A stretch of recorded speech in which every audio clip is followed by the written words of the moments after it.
Awesome. Roman, it's good to see you again. Last time we saw each other was last month in Saudi Arabia, of all places. So It was great meeting you, and thank you for inviting me on your podcast. yeah. I think the interesting thing was we were just having breakfast and talking about the topics that we'll dive into in the show. But I was thoroughly enough intrigued that I was like, we definitely need to have a further chat here. So I guess for the audience who don't know who you are, do you want to give a quick introduction? Sure. I'm faculty at University of Louisville. My research is on AI safety. I concentrate on futuristic aspects of it, AIs we don't yet have, but might get soon enough, like artificial general intelligence. Interesting. We'll dive into that, but I guess kind of rewinding back, how did you get interested in this field? So I looked at my PhD application recently, and it was still very reasonable. It was all about I want to create AI to help humanity to solve diseases and get free labor. Basically, that part hasn't changed. I want to help humanity. Just now I realize how hard it is. Interesting. Kind of zooming in on that last part, though, about helping humanity. Why would AI help humanity? Let me start with that. So why? What are some of the things that humanity can't do that AI would help it with? Well, there is quite a few problems we haven't solved. We're not smart enough, I guess, to solve most cancers, aging. There is enough, regional conflicts which seem trivial, but we are failing to do better than fight wars over. So it seems like there is room for someone smarter to come in and help us out with some of those.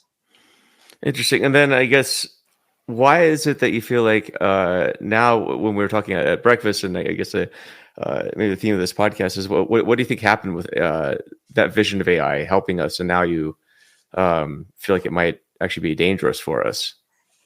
So if it is smarter than us, it becomes very, very challenging to control it. It may not be aligned with us in terms of our preferences and goals.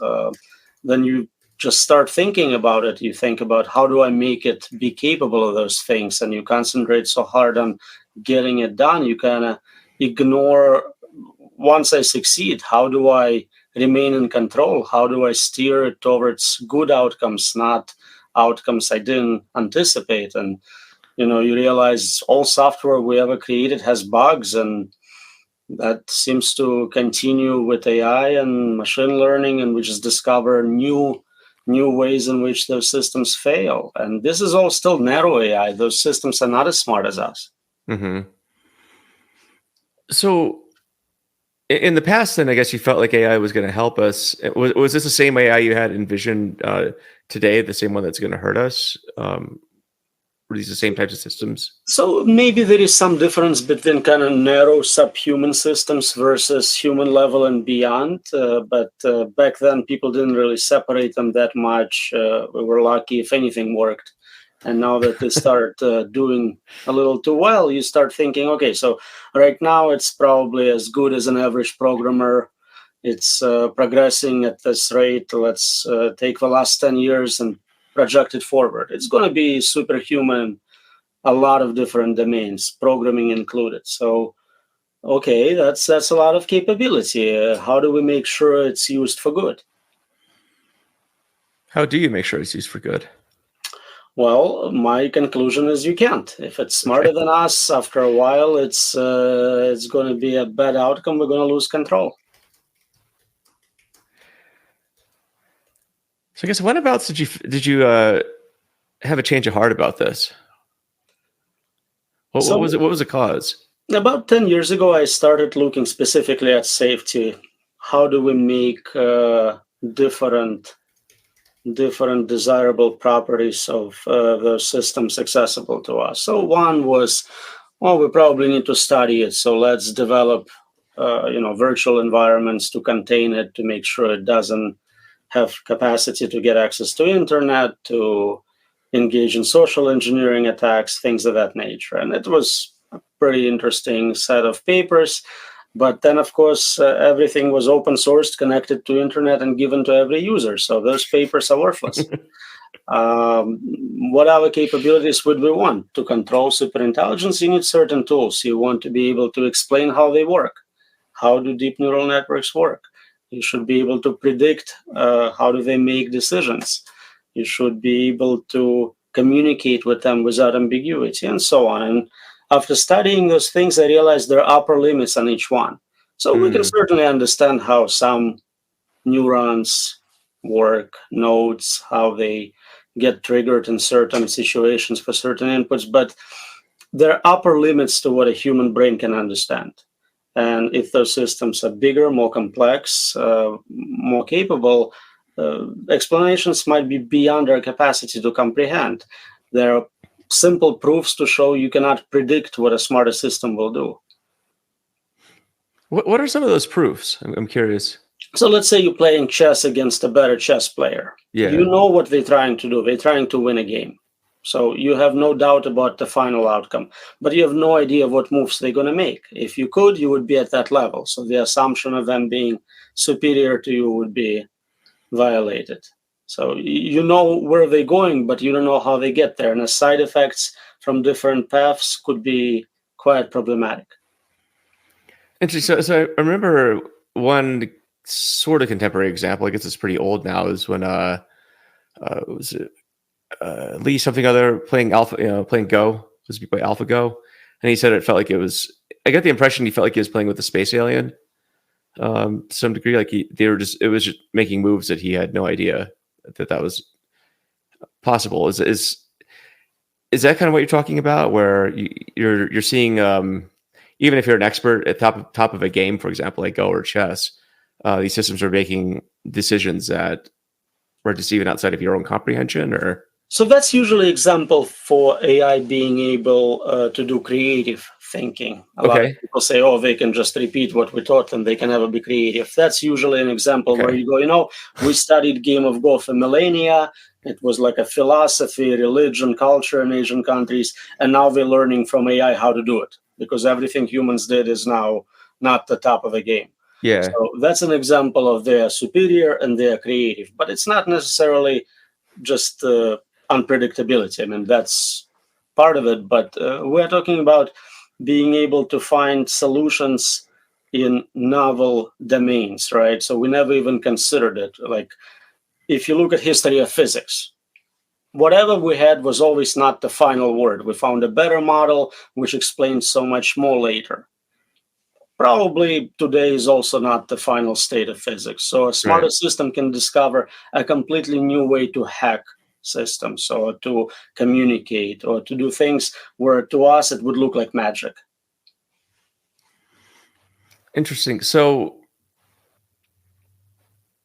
at least with contemporary machine learning and quote AI, which I sort of have trouble with the term AI as it's used today. We can talk more about that.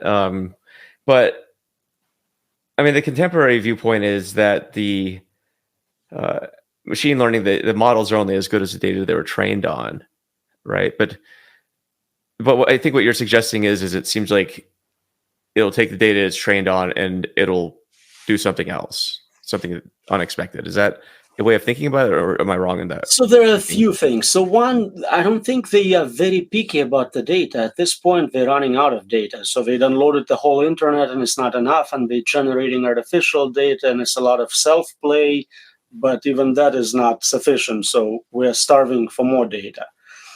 With what we give them, they still can be quite creative. Example with Go again, they had all the databases of all the games and came up with completely new moves, new ways of playing the game. So they can be creative beyond what is being fed to them. What I think is going to happen is once we have sufficiently capable models in terms of learning, in terms of compute, they're going to do this zero alpha, zero knowledge kind of thing where they say, human experience is just a bias. We don't need that. We can rediscover how to do this from first principles and do it better, do it right. So I don't really need everything you learned.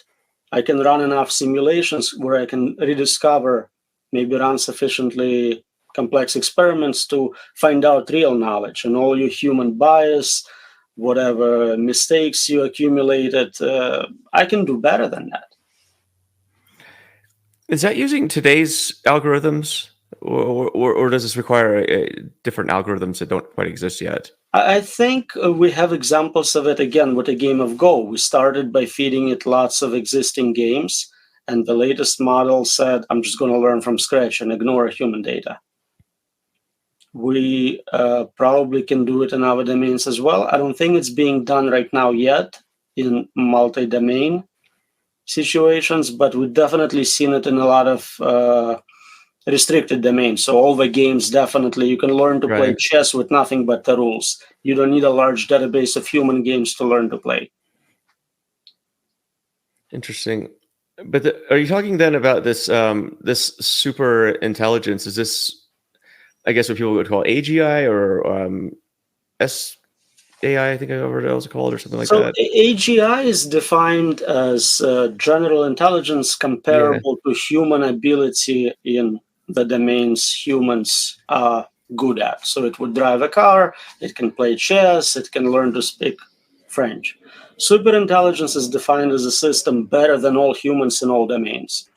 So it would be a superior programmer, better poet, basically a system where you have nothing to contribute to it. And we see it in narrow domains. We see systems which are superior and, again, playing games or translating or discovering patterns in data, but we don't have general superintelligence yet. What do you think is going to be the catalyst for general superintelligence? How do we get there? So it seems that GPT-4 and similar models, the training was stopped right around human level. In so many domains, they're right around where like an average human is. If you look at tests, they given them GREs, GMAT, all those exams, it's doing like a really good student. So if you just continue with the training, I don't know if GPT-5 is in final stages of training or whatnot, it seems like it would already cross that average human threshold. So I think we have all we need. There is no diminishing returns on training. I think with more compute, additional data, we can probably cross the human capabilities threshold. And that's just using like the transformer models we have today. I think Is that so. And it interesting? seems to match with predictions from heads of those labs, both OpenAI and Anthropic CEOs said we're like 2 to 3 years away from AGI. And prediction markets are also maybe saying 7 years away. So all of it is Interesting. within like not so much how far in time, but how much money. Give me $1 trillion of compute, I can do it today type of stuff. Or 7 trillion for new chips, I guess. Something Right. like that. And 7 is a great number, but it seems because those are exponentially getting cheaper. So we Mm, can have it today for 7 trillion, in 2 years for 3 trillion, and so on. And you can see the point where it becomes financially very desirable to invest and reap the benefits of having the first free labor machine, cognitive, physical labor. yeah, I guess my question is, who wouldn't want that, right? I mean, I think the way you describe it, it's free labor. It can do everything. I mean, in theory, it goes about solving a lot of the problems that you initially set up for your PhD, which is solving the world's problems that humans can't. Um, but then I guess something spooked you down the road about 10 years Right. ago. Yeah. So we're not very good at controlling that. You have free labor, but is it hackers? Is it criminals? Is it malevolent? Is it making decisions we would not agree with? There is a lot of examples where you can set up a very reasonable problem for the system to solve, but the solution it will propose will be so outside of your expectation, it mhm. actually creates existential problems. Interesting. So, what have you been spending your time focusing on from a safety perspective then? So I look specifically at what are the limits, what are the things we cannot do, not just in practice, not just because we don't have enough time or funding or because we're not smart enough, but fundamental limits. There are impossibility results in many fields of science and physics and mathematics, and there are similarly impossibility results in learning in AI safety. And examples I gave you in terms of explainability of those systems, in terms of predictability, are just a small subset. We have papers We published already in good journals surveying dozens of those results, which may not all be necessary to control those systems, but it seems like this would be the toolbox from which we would like to pick. And most of those things are not fully accessible to us. And we're starting to notice that top labs, top researchers are starting to realize that they're going, oh, there are limits to even testing those systems. We don't know if they are in fact safe or not. We cannot prove it. There are limits to monitoring those systems. And they, of course, go, well, we need governance. Then we need government to just make it illegal to make malevolent AI. And there are limits to governance they don't fully realize yet, but will. That's really interesting. So when you started doing your research into safety, I guess maybe that was 10 years ago. About. Yeah, I mean, were you getting a lot of pushback back then, or were you? Oh yeah, it was science fiction back then completely. Yeah, it was insane to do it before 10 years. Yeah, like here's Roman, he's just talking about Terminators from the future coming. will kill everyone. And at the time, AI couldn't really do anything. So it was like, this thing can play tic-tac-toe and you think it's going to take over? Like, that's silly. Yeah, because 10 years ago, that was about, I think, when deep learning started getting popular, right? Mm-hmm. So I think there was a lot of promise back then. But the applications of it, I think everyone's still trying to figure out. Like AlexNet was like, okay, so what are you going to do? Like classify images better? That's cool. But I think that at the time there was no academic support, no conferences, no funding. It was not a field. There was a few people on the internet writing blog posts. That was the state of the art. Right now, every self-respecting university, whatever it's MIT, Harvard, Berkeley, they have a safety lab. All the companies have safety teams. So it's like the hottest research domain you can be in. Very different. Mm-hmm. Okay, so let me ask you this. I've always wanted to ask this to somebody who's focused on safety. When you walk around major conferences right now, maybe like the one we were at, it seemed like AI was the talk of the town. Everyone says they're doing AI. Some maybe are, most probably questionable. But so when you walk around, like, what do you think about all this? Because it seems like all the attention right now, no matter what conference you are, is like AI this, AI that. If you're not doing AI, you're going to be left behind by your competitors. AI is the future. It's going to solve all of our problems. And you got major governments. You know, the Saudi government just announced a $40 billion fund for AI. You know, with you having, you know, the perspective that you have, what do you think when you see all this? It is interesting. So if you asked me 10 years ago, like, if I was able to publish a paper in Time magazine saying we will not control those things, how impactful that would be? I would say, well, it will change the world, right? Everyone would be discussing it, on board with it. We did all those things. We have books, we have peer-reviewed papers, we have statements from Turing Award winners.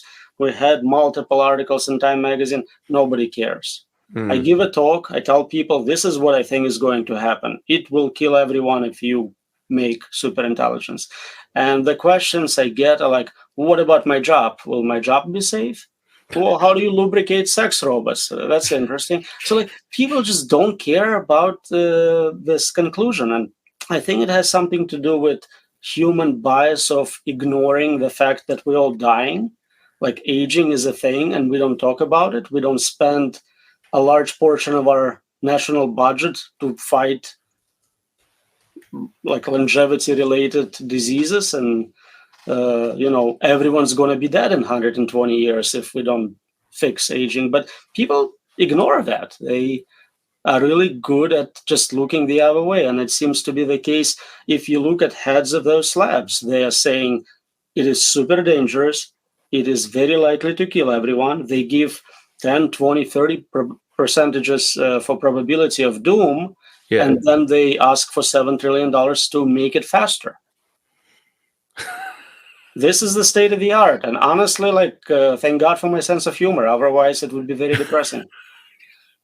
Well, your last sentence, I think, is it definitely it sums it up a lot, right?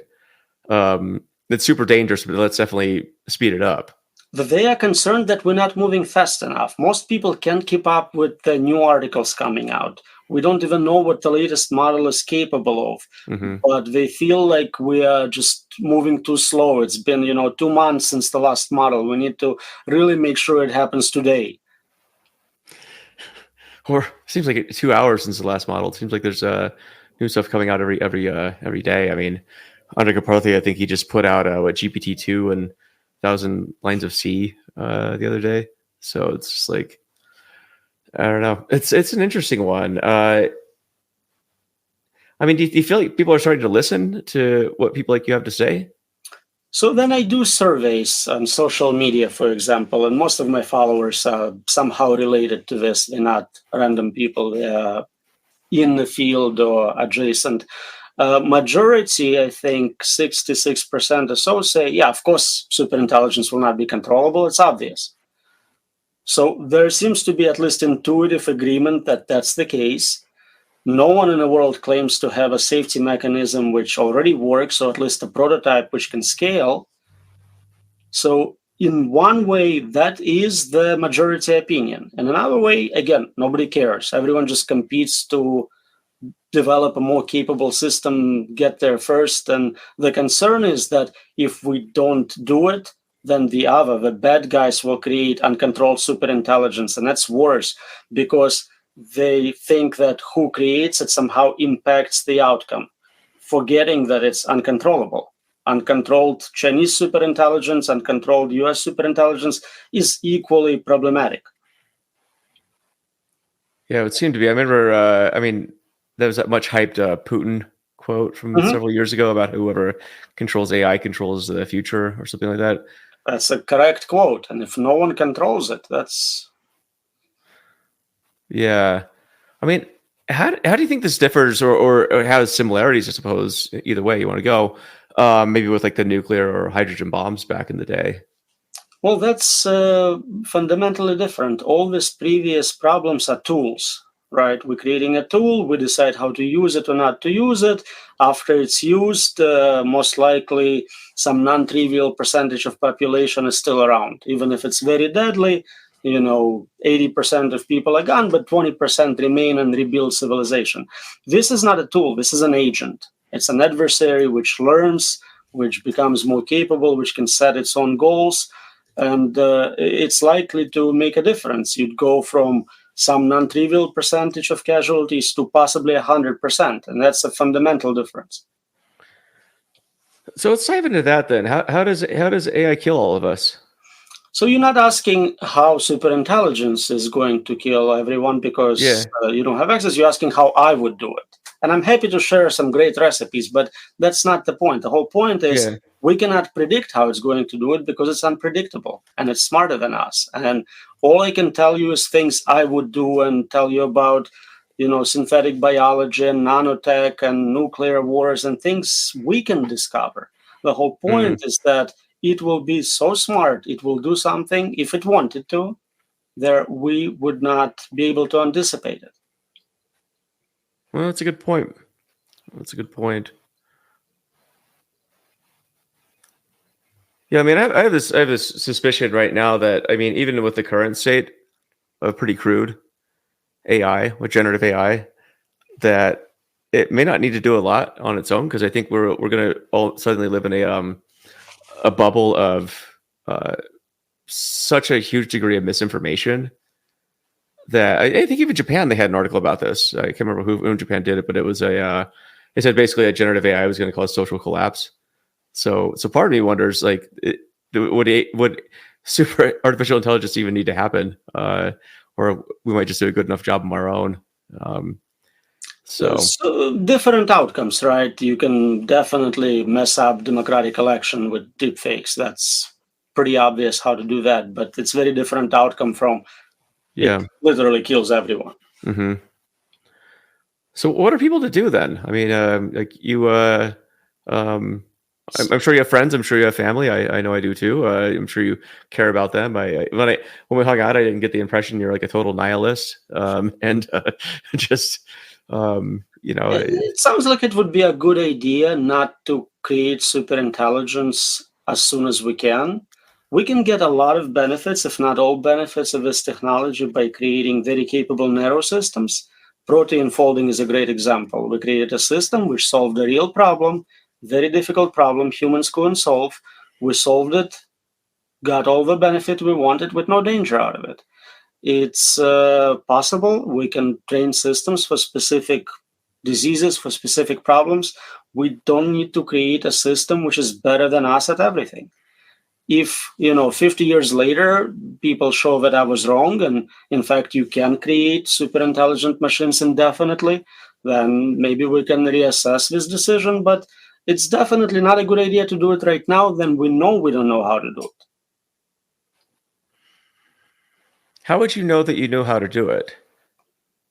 Oh, that's actually a kind of self-referential. If you Yeah. know how to do something, you know how Yeah. to do it. You need all those tools Yeah. I mentioned. You need to understand how those large models work.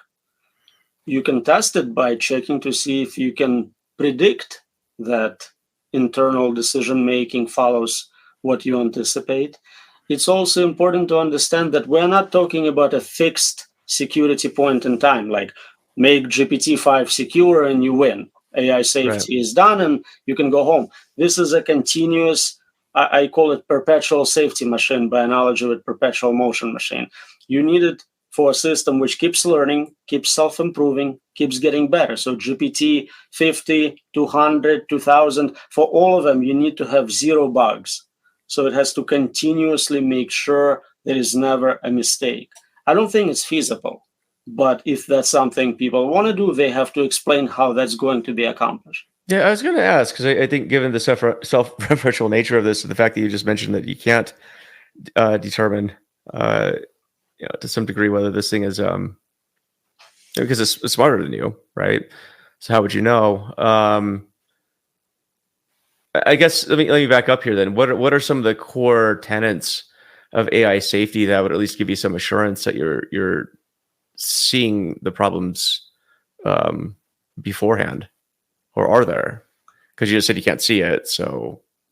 Right. So there is always possibility that what you prove to be safe is a current system, and later on it undergoes what is known as a treacherous turn, where it learns more and decides that it's actually better to take you out for whatever game theoretic reasons. Yeah. So just because you showed that the current system is safe, it doesn't imply future safe states. Look at humans, right? We created lie detectors and religions and morals, and you still get spies who turn on a country and things of that nature. So you can never be sure with general intelligence. There is, of course, malevolent human actors, insider threats, blackmail, corruption, all sorts of additional problems, even if we manage to somehow make the system human aligned. But then what they do, they immediately release it, make it open source. So now you have all the terrorists, crazy psychopaths, foreign militaries who can modify this to be less aligned or even malevolent on purpose. Interesting. So who are you talking to who could, I guess, influence the direction? Everyone willing to listen. As I said, we published in every popular media outlet I can think of, books for general audience, podcasts with anyone willing to host me. I spoke in front of legislative bodies, governments, scientific conferences. It makes no difference. Absolutely not. I was really surprised by it, but people will listen to this and go back to doing what they're doing. So what are you doing then, like personally? I think personal self-interest is the only way to get this done. If those, super rich young guys running those companies realize it's not in their best interest to destroy their own world, maybe they will stop. So I'm trying to publish as much as I can, scientific proofs, peer-reviewed papers, books showing you cannot do this. You will not even be the bad guy in history because there's not going to be history. Yeah, and there's a few other contemporaries of yours. I'm not sure if you're friends with these people. I don't know, but who was it? Yampolskiy and a few others like that. But it seems to get crucified on Twitter when they talk about this kind of stuff. Why do you think that is? Well, Twitter in general is not the most rational thing human society has created. A lot of times, if everyone on Twitter hates you, you're probably doing the right thing, as we saw a few examples lately. Eliezer is really good. He's years ahead of competition on his thinking. He gets a lot of criticism for not being formally a PhD, formally published, things Right. which shouldn't matter at all, whether his arguments are correct or Mhm. not. And it seems that more and more there are people with credentials who agree with him. Jeff Hinton, Bengio, Yeah. all of them flipped completely. They did 180, where they went from this is not important to discuss for 20 years to like this is the only thing important to discuss. So there is definitely more people I can refer to say I'm not crazy. That's Yeah. nice. And they sign open letters and things. But again, it made no difference. If 10 years ago you told me all the top Turing Award machine learning experts will be on my side, I would expect some change. Well, yeah. I mean, didn't Jeff Hinton like quit his job at Google Yeah, to sure talk did. about this openly? Yeah. Yeah. And that's crazy that he has to quit his job at a machine learning research company to talk about machine learning. I guess I'll posit another question here, which you probably get, is you know your answer, but I'm sure the audience wants to know, like, would it be possible to create a general intelligence that could combat a evil general intelligence or So it's super a catch intelligence? 22, right? You need to Yeah. have friendly AI to fight unfriendly AI, but it's easier to create a random AI than to create a specific one. So you're not going to get there by chance. And even if we succeeded somehow and there was this, I don't know, space superintelligence, which is malevolent, and we build one, would be like collateral damage in AI wars. It wouldn't be a good thing for us to be a part of. That's interesting. So, how do you stay positive? It's just like probably the most depressing podcast I've ever done. But and I think rightfully so. But I mean, how I guess on a personal level, like how do you go about your days? So again, it's very similar to the realization that you are dying. Like literally every single person you know, your children, everyone's going to be dead unless you are aging and you're doing nothing to do it. So we are very good at this. We just ignore it. I know, 90-year-old people who don't think about being dead like next week and they just go gardening. It's a built-in human bias and capability at the same time. It certainly is. It certainly is. Yeah, and I think what the it was interesting juxtaposition when we were having breakfast in a nice resort in Riyadh, because it's like a great breakfast, beautiful scenery, and then you're just like, yeah, we don't have a lot of time left here. And I'm like, oh, this is great. But I mean, you got a point, right? So it's Again, I'm doing what I can. I'm not yeah, sure if there was something else I could do. I'm happy to take advice from people, but like all the things we considered useful back in the day have now been accomplished. There are training camps, there are yeah, publications, there are admired public figures speaking on it. There are government agencies. Every country now has National AI Safety Institute. Every country that matters. yeah. And what? It actually, in a way, is worse because it creates this illusion of safety. A normal Mm, person will go, well, certainly scientists know what they're doing. They have a safety institute and a safety team. How can it be unsafe? interesting. So walk me through this then, because I think the audience would like to know when they can spot kind of bullshit AI safety Mhm. talk versus real talk about Well, AI all of safety. it is safety theater. Anything then they talk about passing a law to make AI safe, it cannot possibly work. You cannot have a legal solution to a technical problem. They tried making computer viruses illegal. They made spam illegal. Ransomware is illegal. None of it makes any difference in the amount of attacks you experience. So they'll make it illegal for AI to kill everyone. That's safety theater. Okay. Creating safety institutes. What do they actually work on? A lot of those things with safety in their name talk about AI ethics. They want to make sure AI is sensitive to human desire not to be offended. So you Right. want to use, politically correct language and things of that nature. And all of it is under the same umbrella of do not kill everyone.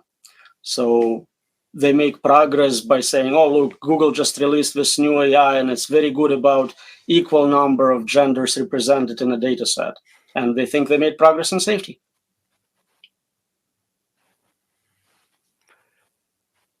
What are your thoughts on the EU AI Act? It's legislation about AI, everything I just said. Yeah. Again, the only benefit of all those things, they are logistical nightmares. You need to spend money on lawyers to figure out how to bypass them. And that's money taken out of compute budget. So that's good. It will slow down compute, slow down development. So if they can pass more laws, nationalize those labs, all that is beautiful. So do you think this is like a legitimate tactic then to slow down the progress of AI right now? Absolutely. Like supporting artists and their copyright lawsuits. Absolutely. That's what is being done. Interesting. So how does this compare then? Because I didn't think this, I can't imagine this was an expected tactic you would have taken maybe 10 years ago or something. At this point, we have no options. Yeah. Anything. If you have any idea, do it. I encourage everyone to try things. There is protests. There is people, writing to their congressman, like whatever. Like maybe it will buy us an extra week or something. So the other existential risk to humanity is climate change. Where do you think this stacks up? So you can rank all different existential risks by how soon they will happen.